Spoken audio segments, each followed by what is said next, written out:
Bom dia. Buenos dias. Fazemos a apresentação em português ou em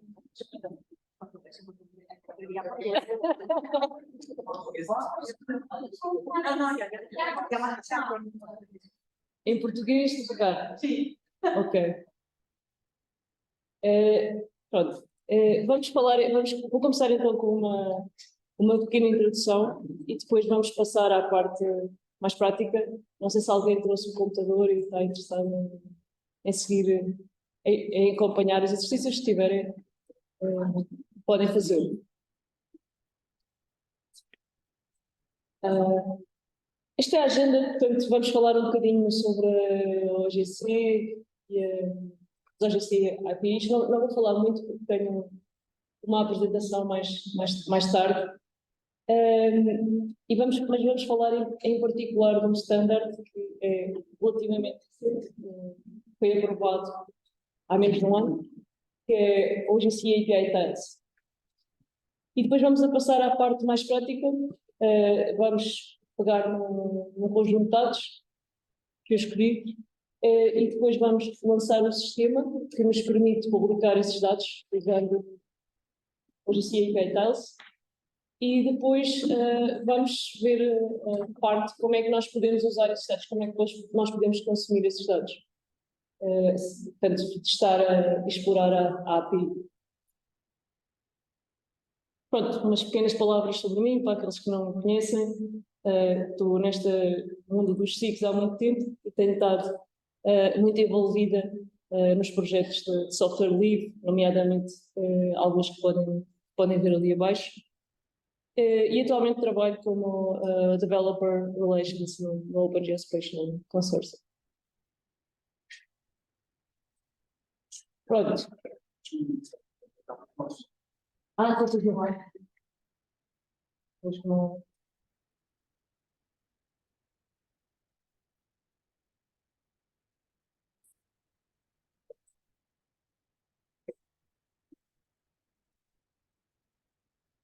Pronto, o objetivo desta workshop é publicar os dados vetoriais e eu vou fazer duas alternativas para publicar estes dados e depois vocês vão comparar e vamos fazer alguns comentários sobre isso.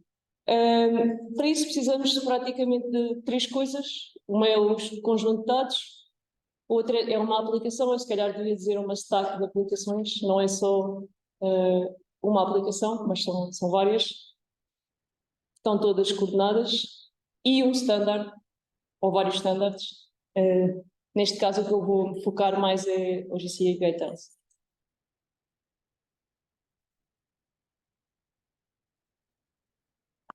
Pronto, este é o conjunto de dados que eu escolhi para esta workshop. Escolhi porque é um conjunto de dados bastante grande e interessava comparar quais é que são as diferentes opções que nós temos para consumir estes dados. Portanto, podem encontrar mais detalhes no registro de metadados, que está disponível no SNID.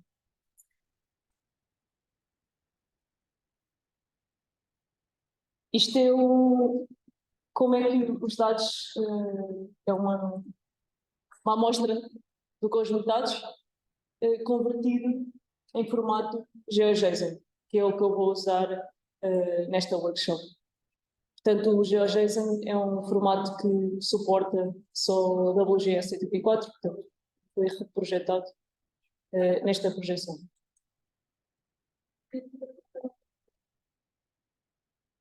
E vamos então falar do standard. O standard que nós temos aqui hoje é o OGC API Tails e é um standard que oferece uma interface do web para nós podermos pesquisar e aceder a dados do tipo Tails. O que é que são Tails?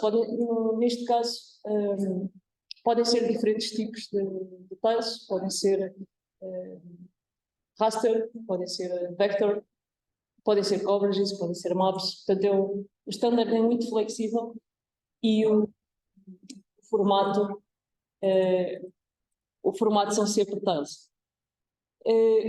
Este é um standard que faz parte da família de standards das OGC APIs, que se calhar já ouviram falar, se não ouviram falar, eu falarei mais tarde na minha apresentação, que é uma nova família de standards na OGC. São diferentes dos anteriores, no sentido em que usam tecnologias modernas do web como o REST, usam os formatos que nós vemos hoje em dia na web, que é o JSON, o YAML, e têm um desenvolvimento modular, portanto são desenvolvidos em partes. Cada parte tem um conjunto de funcionalidades e nós podemos estar interessados em usar uma parte ou mais partes numa determinada aplicação. Portanto, como eu já tinha dito, o standard foi aprovado no final do ano passado, a parte 1 foi aprovada e foi publicada. Como eu tinha dito antes, existem vários tipos de informação geoespacial de tiles que são suportados por este standard, e um deles é o Vector Tiles, que é o que eu me vou focar mais hoje. Portanto, foi um formato que foi criado pela Mapbox, aproveitando uma funcionalidade desenvolvida uma biblioteca desenvolvida pelo Google Protobuf, que permite pacotetizar os dados vetoriais, portanto, separá-los em pequenos pacotes quadrangulares, de modo a ser mais eficiente transferi-los pela internet. E eu costumo dizer que este standard tem o melhor de dois mundos, portanto, tem aquilo que nós vemos nos standards como WMTS, por exemplo, que são standards muito eficientes, porque a informação está dividida em pequenos pacotes e nós só precisamos de usar aqueles que são precisos para aquele zoom level e para aquele sítio exato onde nós estamos, portanto não precisamos estar a descarregar toda a informação. E isso resulta em mapas do web muito eficientes, mas por outro lado tem as coisas boas dos dados vetoriais, portanto nós continuamos a poder aceder aos atributos e podemos fazer o styling de acordo com os atributos, portanto usar estilos. Portanto, de certa forma tem uma combinação muito simpática para o objetivo de criar mapas na web.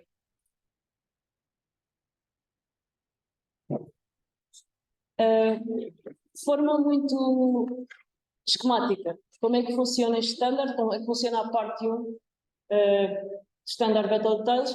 Nós temos um conjunto de coleções que são oferecidas pelo servidor, por exemplo, neste caso é Roads e Lakes. Depois escolhemos uma coleção, dentro dessa coleção são-nos oferecidos dois conjuntos de pirâmides diferentes, portanto, pirâmides, um conjunto de tiles pré-renderizadas num determinado sistema de coordenadas. Nós escolhemos qual é que queremos e depois vamos aceder então aos dados que estão pré-renderizados nesse sistema de coordenadas e dentro dessa matriz de dados temos de pedir qual é que é o zone level que queremos, qual é que é o X e qual é que é o Y. E, portanto, isto basicamente é uma forma esquemática o que é que o cliente diz ao servidor quando está a pedir uma tile. Eu acho que conseguem ver aqui embaixo o URL.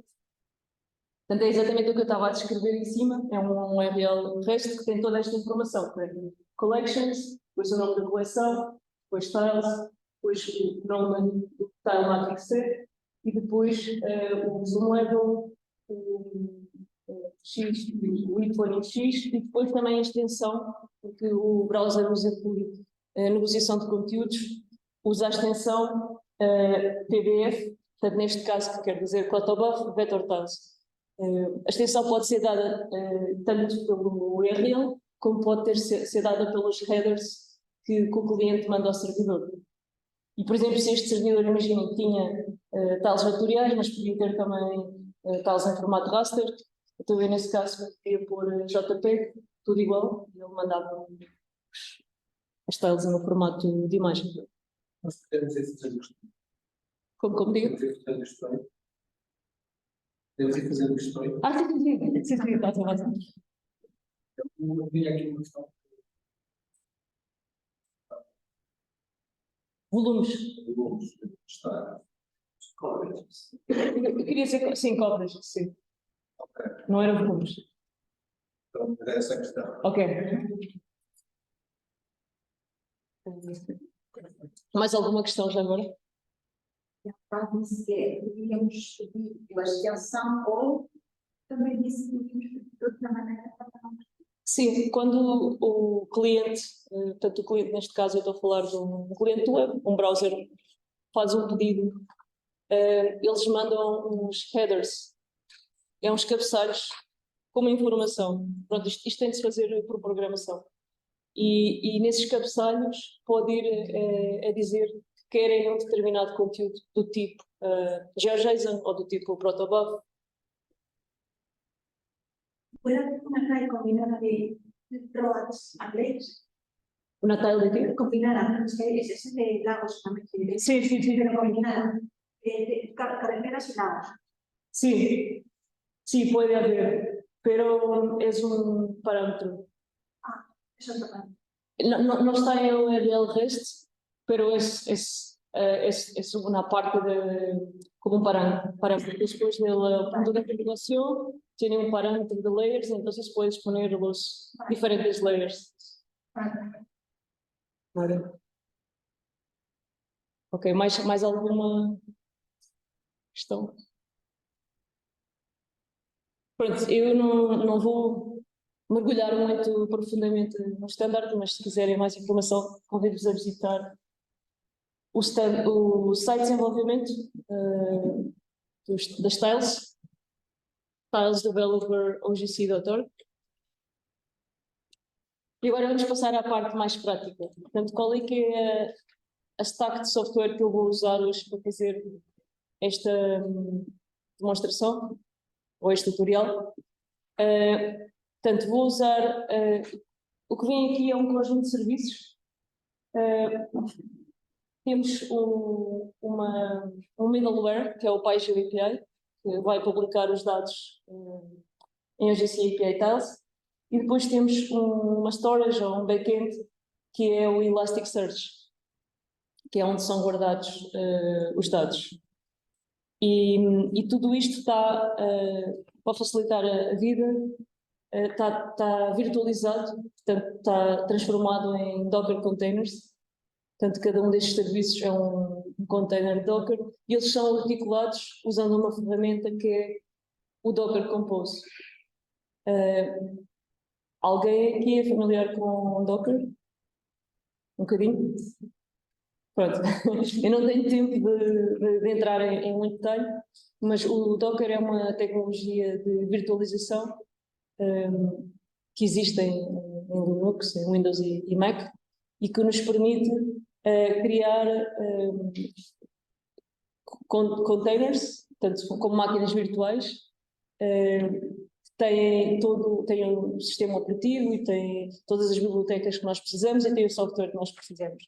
E estas máquinas virtuais, ao contrário daquelas que existem, que nós chamamos Hypervisor-Based Virtualization, que é as que nós usamos no VMware, para alguém que já tenha usado a VirtualBox, que são muito pesadas. Estas máquinas tipicamente são pequenas, não ocupam muito espaço em disco e são muito rápidas a arrancar. E, portanto, é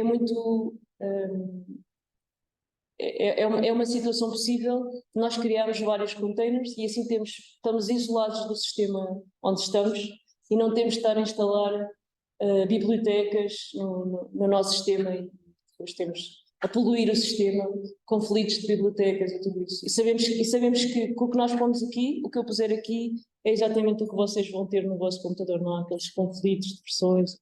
Portanto, atualmente é muito utilizado no mundo dos DevOps, desenvolvimento de software, porque tira muitas dores de cabeça que existem relacionadas com a instalação. Portanto, é isso que eu vou usar hoje.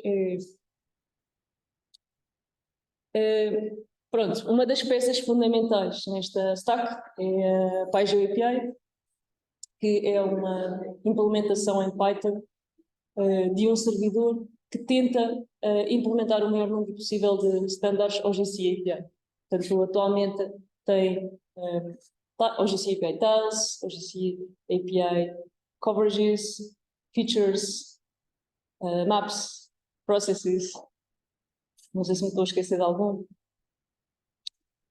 Acho que não. Roots está em caminho. Portanto, a ideia é ir suportando o maior número possível de standards OGC API. E tem uma abordagem interessante que é implementar os standards quando eles ainda nem sequer estão aprovados. Portanto, quando eles ainda estão em desenvolvimento, vocês já podem encontrar muitos dos standards em PyGeo API.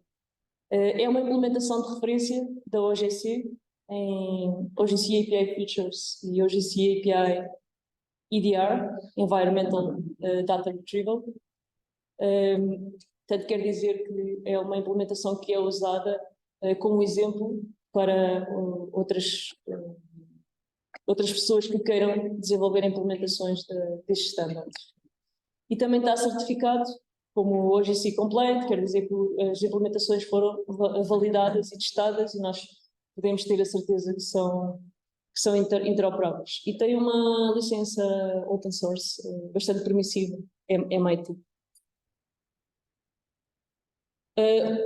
A outra peça da minha stack é o Elasticsearch. Pode-se dizer que é um motor de pesquisa, portanto, é um motor onde nós podemos guardar os dados e tem uma capacidade muito grande de fazer todo o tipo de pesquisas baseadas em texto, que os dados internamente são guardados em JSON, em documentos de JSON, portanto, se este é o tipo de dados que nós temos e se queremos fazer pesquisas dentro do JSON é muito eficiente e está baseado numa biblioteca de Java que se chama o Symfony. Atualmente tem uma licença dual, portanto não é completamente open source, por alguns problemas que tiveram. Um dos selling points, um dos pontos mais atrativos da Elasticsearch é a sua escalabilidade. Portanto, ao contrário das bases de dados relacionais, que quando nós queremos aumentar a capacidade, temos de fazer uma escalabilidade vertical, portanto temos de pôr mais RAM, temos de pôr mais CPU e a certa altura isso encontra um limite, portanto há um limite de RAM que nós podemos usar numa máquina. Na escalabilidade horizontal, o que nós fazemos é vamos acrescentando mais máquinas, mais nós. Não precisam de ser máquinas muito potentes, mas são mais, e o servidor distribui a carga por estes nós. Um processo que se chama sharding. É muito interessante porque nós depois também não temos o único ponto de falha, portanto temos vários nós e no cluster, se um dos nós falhar, outro pode tomar conta, pode substituir. Portanto, são sistemas mais resilientes do que os sistemas tradicionais. Também tem algumas desvantagens. Esses nós são os tais Dockers ou não? Podem ser servidores em Docker ou podem ser servidores normais. É mais fácil montar isto com este tipo de clusters com tecnologias de virtualização do que com servidores normais, mas é possível também. Relacionado no relacionado os dados de utilização acho que é esse tipo aos nomes. Reproduzem-se, mas não são todos. Ele distribui os dados, partes dos dados pelos diferentes nomes. Mas se há um nome que desaparece, a informação que estava lá está nos outros. Portanto, eles vão fazer uma sincronização. Eles dizem que o sistema não é consistente e eventualmente consistente. O sistema está sempre a tentar sincronizar. Eu acho que para mim a grande desvantagem é a complexidade, o overhead de gestão que introduz. Né? Temos de gerir um sistema mais complicado. E se for uma quantidade de dados muito pequenos, não compensa tanto pela complexidade da gestão como na própria performance, porque o sistema que é distribuído tem um overhead por nação, não é? Se aquilo é para pôr meia das idades, não vale a pena, não chega. Mais vale a base tradicionais. Eu acho que isto é no caso onde as bases tradicionais já não chegam. Só tem uma coisa que a base nacional não tem serviço péssimo, né? Portanto, Não tem ou tem? não tem. Não tem. Sim, tem uma API, Mas a base tradicional pode ter também uma API que contacta com ela, não é? Sim. Pode ter, mas não está dentro da base de dados. Sim. Mais alguma questão? Ok, vou avançar então. Pronto, isto é para mim foi uma grande novidade, muito positiva, que o Elasticsearch criou uma API. Portanto, se nós instalarmos um servidor de Elasticsearch e guardarmos dados em GeoJSON, o Elasticsearch oferece a possibilidade de devolver-nos vector tiles.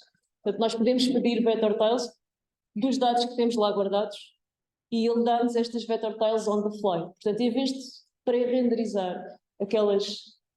¿Bajo licencia privativa? Não. Cuando generas un vector type, PDF no tiene la licencia privativa. Não tiene. La parte de las yo sé que hay parte de Sí. y parte no. Sí, bueno, hay varias formas de hacer esto. Entonces, si tú pides los datos desagregados, digamos raw, no tiene licencia privativa. Pero si pides los datos en ellos tienen como una especie de una agregación, una grid, que es muy interesante, es una cosa que hacen como unos agregados como unos hexágonos y entonces te calculan también los valores. Pero eso sí que es privativo. Esto son los datos raw, ¿no? Pero las almacena como que No, los datos. Sigue siendo cuotas son que lo genera. Exacto, que los genera on the fly. Por una parte es muy bueno porque no tienes que pre-renderizar nada, pones los datos ahí y puedes sacarlos con un vector tiles. Por otra parte, no es tan eficiente porque en cada llamada estás generando. Y tú cuando haces un zoom de un mapa, no llamas una vector tiles, llamas como 10. Entonces hay un performance hit. Pero de todas formas es una cosa muy conveniente, muy cómoda para tener. Então, isto foi introduzido já em 2022 e na PyGeo API foi introduzido a maneira de ir buscar realmente essas vector tiles ao Elasticsearch. Eu estava a pôr isto porque antes de existir esta funcionalidade, tipicamente se nós quiséssemos servir vector tiles com o PyGeo API não tem uma arquitetura de plugins, portanto em si não traz nenhum tipo de provider, não traz nenhum backend, nem para Postgres, nem para Elastic, nem nada. Mas há muitos diferentes plugins que suportam diferentes providers. E antigamente, antes de haver esta funcionalidade, a maneira que havia era pré-renderizar as vector tiles, usando uma ferramenta como o tipo Canoe, não sei se conhecem, da Mapbox, pronto. E depois servi-las com pô-las num sítio acessível, no servidor do web, num S3 bucket, e depois servi-las com vector tiles. Tendo este flow, passa a ser muito interessante porque nós podemos guardar os nossos dados vetoriais, pegamos no GeoJSON, metemos dentro do servidor do Elasticsearch e depois podemos servir os dados tanto como features, como a GC API features, como com a GC API tiles com vector tiles. E para nós, do ponto de vista de configuração, é transparente, só temos de mudar uma flag de configuração. E depois como podemos consumir esses dados que estão publicados nos standards, nos nossos clientes preferidos. Eu pus ali alguns exemplos, Leaflet, ArcGIS, GDAL, etc. Portanto, do ponto de vista da pipeline de aplicações, torna-se mais simples. Temos só uma ferramenta, temos a Elasticsearch e podemos servir os dados. Já que não questão, cara, ingerir no Ingerir é como pones os dados em Elasticsearch. Esto não leva a um standard, esto é específico del provider. Puedes hacerlo de varias formas. Puedes hacerlo con Logstash, que es una tool de Elastack de Elastic, o puedes hacerlo con la API de Elastic, pero los datos tienen que estar en Elastic, en un index de Elastic, y después a partir de ahí, Paizo API es capaz de publicarlos en estos dos estándares. ¿Alguma pergunta mais?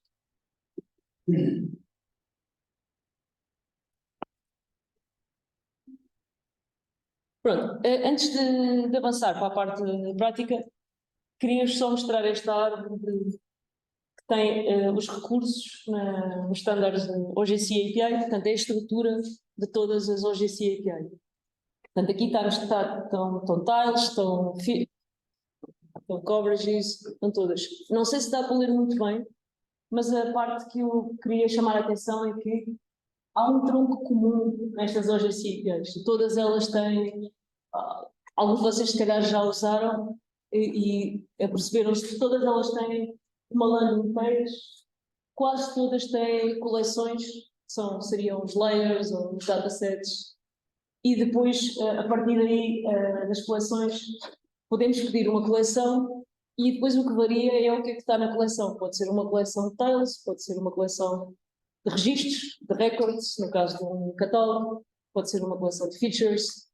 Portanto, há um tronco comum em todas estas OGC APIs que facilitam muito a vida, tanto do ponto de vista de implementá-las, como do ponto de vista do utilizador de entender como é que elas funcionam.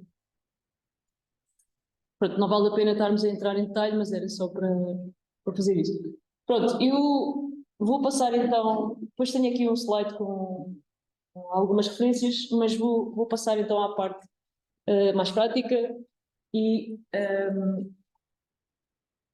convido-vos a acompanharem se quiserem. Portanto, vou começar aqui a livrar desta barra de ferramentas. Se calhar vou pular aqui em baixo. Okay. Pronto, eu vou começar por abrir uma linha de comandos. Espero que não seja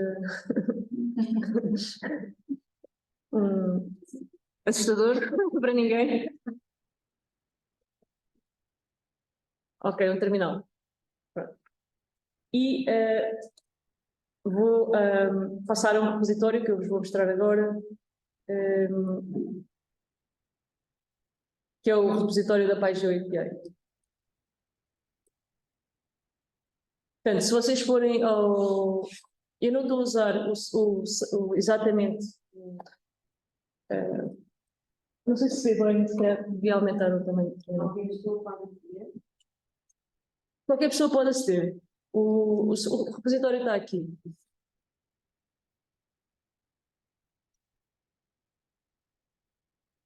GeoPython, Paizo API.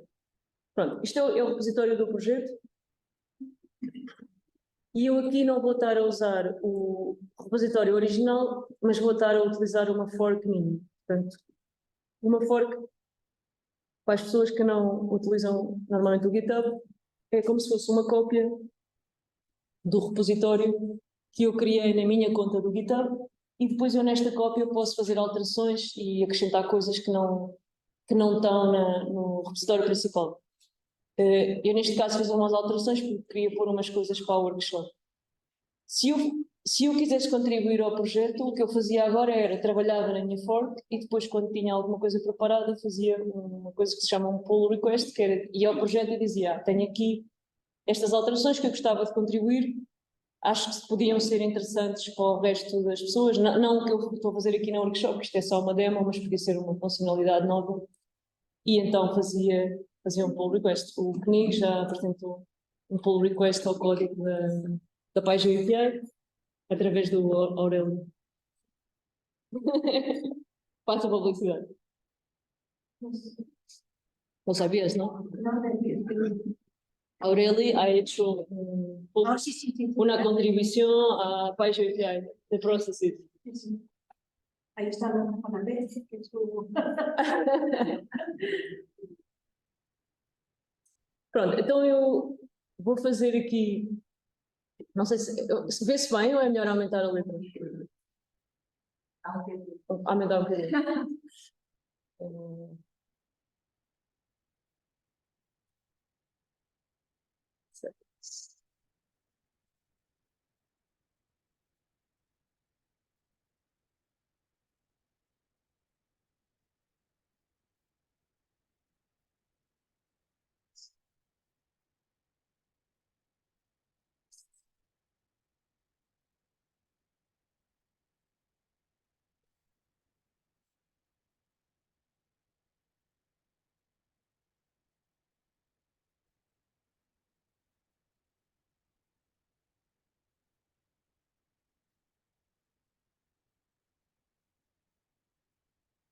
Não aconteceu nada.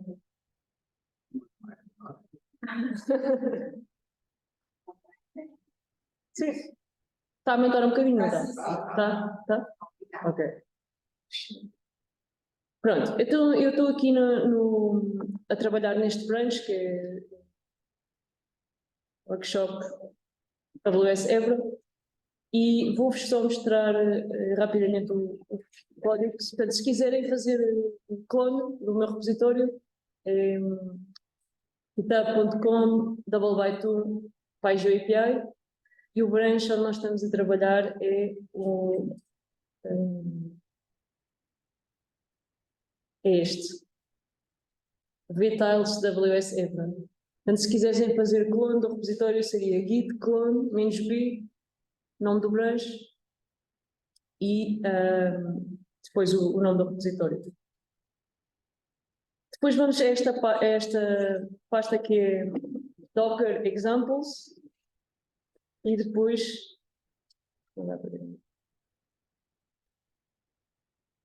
vamos a uma pasta que diz que se chama Elastic, que tem um exemplo de código.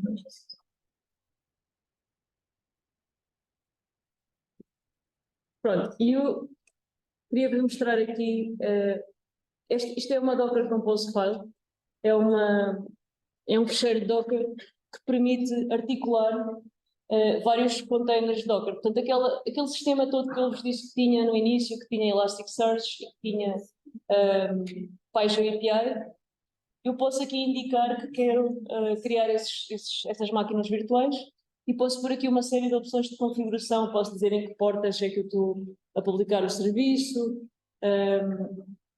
posso dizer posso passar opções ao próprio Elasticsearch através de variáveis de ambiente, etc. Portanto, faço aqui toda a configuração dessas máquinas virtuais, é como se fosse scripting de um servidor, pronto. E depois, quando chego à minha linha de comando, posso só arrancar com este comando que é Docker Compose. Portanto, faço Docker Compose up. Neste caso, o "-d" é para correr em background. E depois podemos ver aqui quais é que são, nos logs, podemos ver o que é que está a acontecer. As máquinas estão a arrancar. Este script está também, eu estou a usar um script que está a ingerir dados no Elasticsearch. Isto está tudo incluído aqui nesta composição de Docker.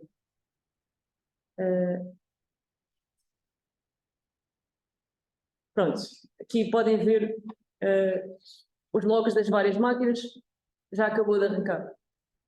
E então vamos ver qual é que foi o resultado disto. Isto são os dados que foram ingeridos no Elasticsearch. Portanto, eu carreguei vários conjuntos de dados, embora agora, no exemplo, vou-me centrar neste da população residente, que eu tinha dito, mas estão carregados em índices do Elasticsearch, portanto, todos eles eram fecheiros GeoJSON.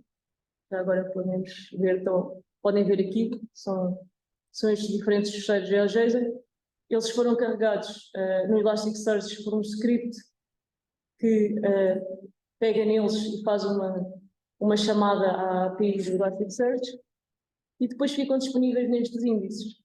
A partir do momento em que eles estão disponíveis nestes índices, eu posso configurá-los aqui no fecheiro de configuração da PyGeo API.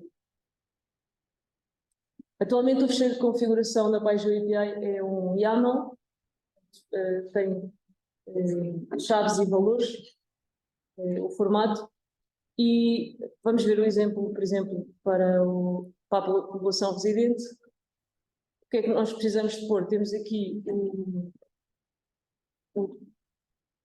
qual é que é o título, depois pomos uma descrição, algumas palavras-chave, depois pomos informação acerca dos metadados, onde é que nós podemos encontrar os metadados, a bounding box, e depois temos aqui esta parte que é providers. Neste caso, os providers são os standards onde eu estou a publicar os dados e quais é que são os backends, quais é que são os motores que estão por trás que nos permitem guardar estes dados. Está toda a gente a vir aqui para a frente, vou pôr uma... Ok. Pronto. Eu neste caso escolhi, estou a usar, como eu já tinha dito, estou a usar o Elasticsearch, é o nome do provider, em PyGeo API, para publicar os dados em HTTP API Features. Portanto, as opções que eu estou a dar estou a dizer qual é o tipo de HTTP API, qual é o nome do provider. Depois tenho aqui um URL, que é o endereço do índice no Elasticsearch. Eu tinha-vos mostrado aqui, aqui é nesta página o nome do índice. Portanto, é este aqui.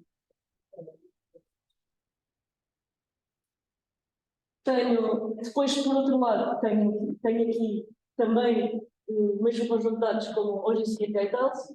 O provider, neste caso, chama-se MDT, Mapbox Vector Tiles. O tipo de providers podem ver, que estão disponíveis, podem ver na documentação da página API. E depois tenho aqui este URL, que é o URL que o Elasticsearch usa internamente para publicar os dados como Vector Tiles. Esse é o script que fez. Está a explicar o script que fez? Não, eu estou a explicar qual é que é a configuração da PyGeo API, para eu poder publicar aqueles dados. Só uma questão. Se for o que existe. Sim. Está definido tudo isto. Tá. Então exemplos, como é que se faz? Portanto, há muitos diferentes tipos de providers que eu agora estou a mostrar. Elasticsearch e MDT. Já, por exemplo, Postgres, OGR, há muitos tipos de providers. E têm as suas opções. Quem é que faz a transformação de dados? Nós trabalhamos com os nossos sistemas nacionais. Isto trabalha com muita objeção. Boa pergunta. É assim, se os dados estiverem em GeoJSON, têm obrigatoriamente de estar em WGS84. O GeoJSON não suporta outro tipo de coordenadas, mas não é obrigatório publicar os dados como GeoJSON. Podemos publicar os dados, por exemplo, como Geopacket. Temos a nossa base de dados Postgres, o nosso sistema de coordenadas de PIB. E como é que o Elasticsearch depois? Não usamos o Elasticsearch. Há outras alternativas, pode-se usar o Postgres diretamente. Não usar nem Elasticsearch, nem GeoJSON. Agora, há outros formatos que suportam coordenadas, como a Geopacket e outros formatos. A OGC está a desenvolver um formato de JSON que suporta coordenadas. chama-se JSON-FG e é uma espécie de um superset do GeoJSON. Portanto, é muito parecido com o GeoJSON, mas tem 2 ou 3 coisas que o GeoJSON não tem. Exatamente, suporta sólidos, geometrias sólidas, que não é suportado em GeoJSON, suporta a dimensão temporal também e suporta diferentes sistemas coordenados. E atualmente não há nenhum encoding, portanto a PyGeo API não suporta JSON-FG, mas é uma coisa que provavelmente acontecerá em breve. Portanto, a ideia é que se possa suportar esses casos de uso, que são bastante importantes. Mais alguma questão sobre a configuração do... Se tiver considerar, podemos servir diretamente pelo PyGeo API, faz serviços. Há um plugin de provider que é Postgres. Aliás, o Postgres até pode ser como Postgres. Depois também há um plugin que é o OGE, também dá para usar Postgres, portanto é suportado de várias maneiras.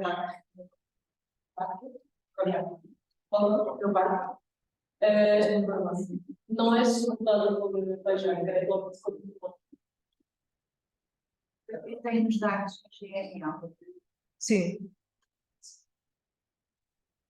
Podem publicar os dados em GML. Publicar ou eles estão originalmente em GML ou querem que eles sejam publicados em GML? Não há problema. Pode usar o plugin OGR, dá para publicar os dados de GML. Nenhum problema. Só aqui relativamente a estes no caso da questão do Exatamente. ou seja, na prática, se eu precisasse agora de se tirar a documentação, perceber ou ter uma delas e ver lá a documentação ou existe uma documentação específica para a obra. Sim, é assim, no próprio repositório da PyGeo API há uma pasta que se chama Docker Examples. E lá tem exemplos, por exemplo, como é que montar um sistema com Docker, com Elasticsearch, como montar um com Postgres ou com OGR. Tem assim, portanto, eu acho que são receitas. E por outro lado, há a própria documentação da PyGeo API, que também tem excertos de código que explica a configuração. Pronto, eu agora vou mostrar aqui rapidamente a PyGeo API tem este user interface básico, que é para nós vermos só o que é que está a publicar no servidor. E, portanto, aqui podem ver quais é que são as coleções que eu ofereço neste servidor. O que eu queria mostrar era esta. Isto é a informação toda que eu pus lá no fecheiro de configuração. É o título, é as palavras-chave, a bounding box, e depois temos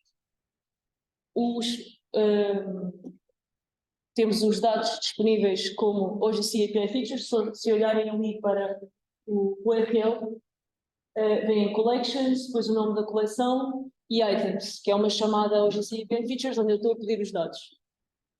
E temos também publicados, se vierem aqui abaixo, veem que temos aqui publicados como OGC API Tails.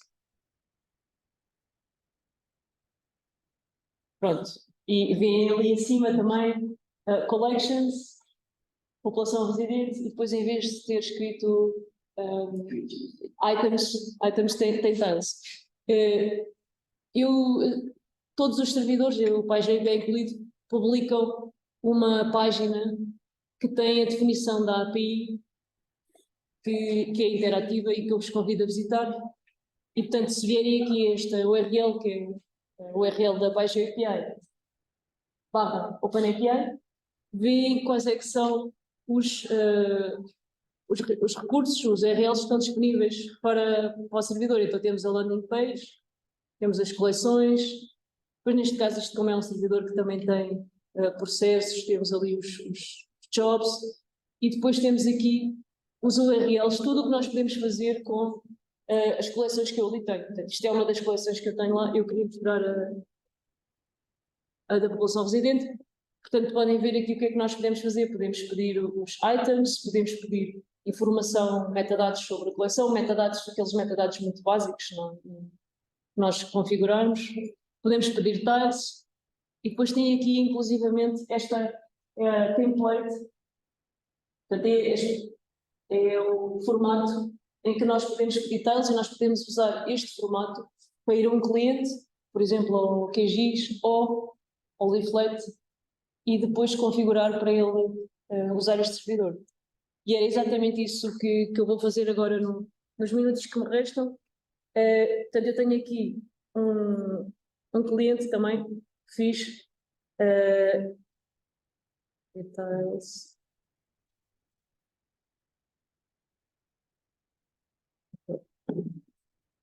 Pronto, se estiverem interessados também podem fazer clone deste repositório. Também está GitHub, DoubleByte, details example.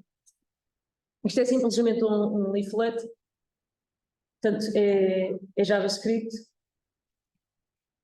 O código está assim um bocado... Tem aqui muitas experiências, mas o que eu vos queria mostrar é que tem um layer de background para as pessoas que já usaram o leaflet, e depois tem aqui um URL. Este URL é aquele URL que viram há bocado no template. Eu vou pôr outra vez. É este URL. Eu substituí no leaflet, não se chama Tile Matrix Set ID, chama-se Zoom, que é o Zoom Level. Mas o resto, pronto, é igual. E, portanto, podem pôr este URL e estamos a publicar os dados como vector tiles. Depois fiz aqui também a experiência de publicá-los como features. Nós também temos aqui também temos os dados publicados como OGC API Features. Então eu vou mostrar os dois exemplos. Esta parte de baixo de código está a publicar os dados como features. Portanto, vem aqui o URL. Eu estou a passar um parâmetro de limite. O OGC API Features leva um parâmetro que nos pode dizer qual é o máximo de features que nós queremos retornar, se são 10, se são 100, se são 1000. Neste caso eu estou a pôr um valor muito elevado. E vamos experimentar então.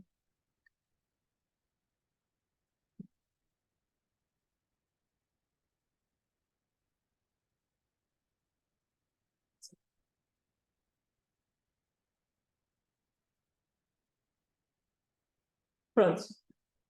E podem ver aqui o tempo que isto está a demorar. Vamos pôr aqui. E já chegaram. Pronto, já chegaram as features. Portanto, o que ele está a fazer, basicamente, está a fazer uma chamada, acho que estava aqui no código, está a fazer uma chamada assíncrona, que é para não bloquear o interface, e está a pôr em memória todas as features que estão no GeoJSON. E depois está a trabalhar com isso tudo em memória. Portanto, cada vez que eu faço aqui um zoom ou um pan, é extremamente lento. Pronto, isto é... Agora vou fazer a mesma coisa usando as vector tiles. Portanto, vou desativar o outro layer e vou pôr o layer das vector tiles.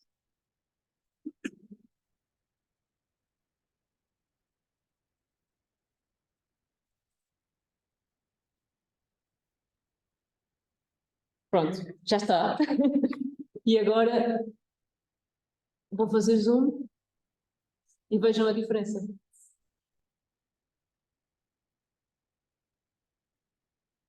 Zoom, pan. Vou mostrar aqui as... Portanto, ele cada vez que vem aqui todos estes requests que dizem RVT, ele está a pedir ao servidor os vector tiles. Isto tendo em conta que se calhar não é a forma mais eficiente do mundo, porque eu estou a usar o Elasticsearch, está a fazer o rendering on the fly. Mas mesmo assim é muito mais eficiente do que usar features. Portanto, acho que isto pode ser uma alternativa para o caso dos mapas interativos, bastante interessante. Solução sem ser on-device. Sim, é pré-renderizar as tiles. Já é pago. Não é paga, não. O tipo Canoe é uma ferramenta da Mapbox que permite pagar num fecheiro qualquer vetorial e pré-renderizar. Guarda pacotes PDFs, que é este formato de. Portanto, não são imagens, são formatos de pacotes com dados vetoriais.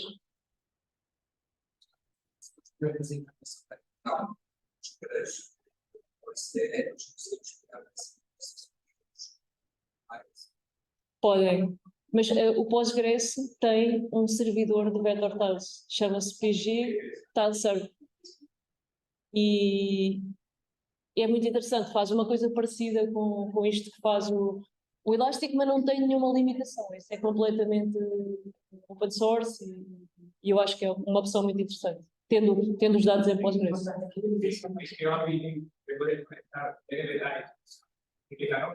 Sim. Sim.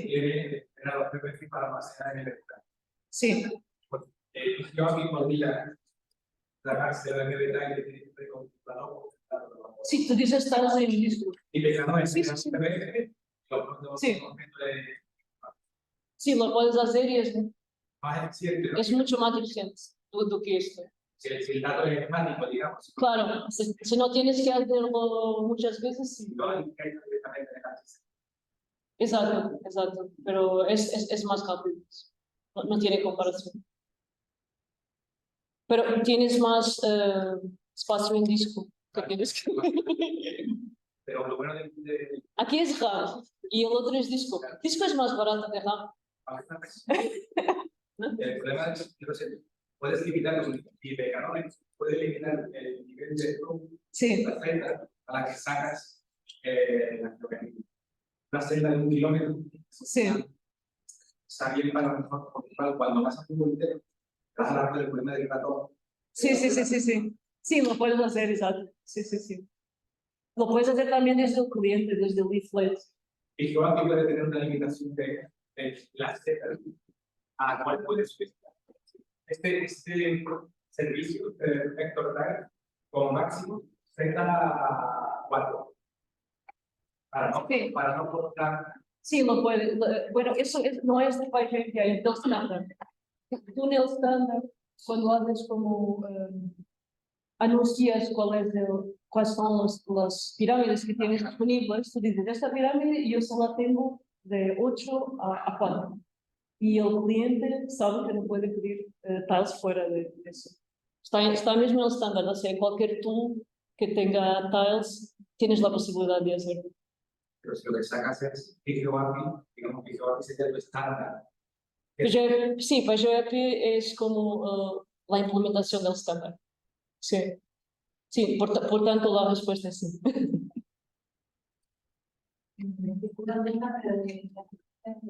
No sé si eso se lo habéis dicho, que para los sitios, más que para de derecho, no hay que devuelve, exactamente que te devuelva lo que hay en información, o en la base de datos, o siempre habrá si tú no pones nada, él te pone un límite. No. O sea, si tú dices que no es nada... Este es el estándar, no es PyGeoAPI, aquí está. Yo tengo que ver lá, pero eu penso que se tú no dices nada, por defecto te pone un límite que no es muy grande. Es como, no me acuerdo. 4, 5. No, 4, 5 no, 100 o algo así. Entonces, si tú tienes un dataset muy grande, lo que hago es poner un valor muy grande para asegurarme que retorna todos los valores. Y me parece entender que PyGeoAPI tiene un link para poder devolver datos en GML. ¿Has dicho eso? No, yo he dicho que el estándar soporta GML, pero PyGPI me parece que no soporta GML. O sea, es una cosa de la implementación. Pero tú con cualquier implementación, puede elegir hacer, yo quiero publicar los datos en HTML o quiero publicar los datos en GeoPackage. Es una decisión de la implementación. Pues los países API lo hacen como JSON. JSON LDs. Por ahora. Por ahora. ¿Alguna pregunta más? Básica sobre el vector tags. Pelo coordenado de armazém vai ser para pode Não, é o que tu quiseres. Tu quando pré-styles, aquela coisa que é o tiling scheme, que é a pirâmide, tu dizes, eu tenho uma pirâmide, tu tens um servidor, podes dizer, eu ofereço uma pirâmide em CRS84, por mercado, podes ter várias pirâmides no teu servidor e depois o cliente diz, eu quero esta ou quero aquela. Não há nenhuma limitação no stack.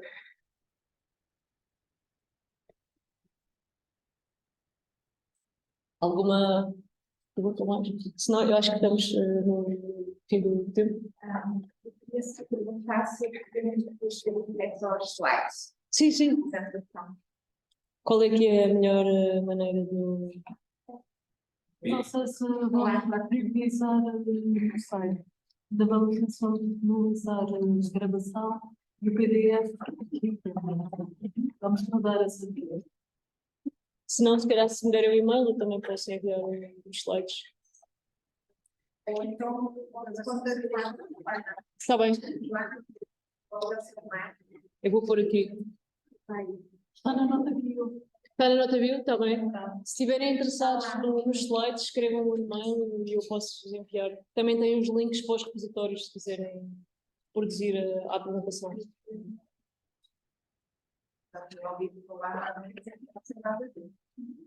Pois é, não é normal. também não sou jovem. A nivel del vídeo ágil, el desarrollo de sitio ágil, se ha pensado en crear herramientas de administración de GeoServer para no copiar, que todo se puede automatizar, son un poco pensado muy bien. Se puede decir que hay ya un pull request para hacerlo. Entonces, hay dos cosas. Por una parte, a una API que tú puedas Una herramienta de construcción de diario. Exato. Puedes hacer llamadas a la API y a cambiar la configuración. Y después hay una herramienta para que las personas lo puedan hacer, pero la herramienta es una cosa que es más personal, ¿no? Tú tienes la API, puedes hacer tu propia herramienta, pero sí, hay una. Então, mas para quem tem infraestrutura montada de visão tem software de arquivo server e depois quer colocar a imagem de segurança em casa, porque tem que fazer.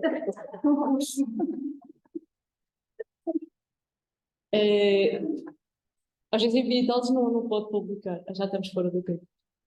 Continuamos agora a conversa. Obrigada.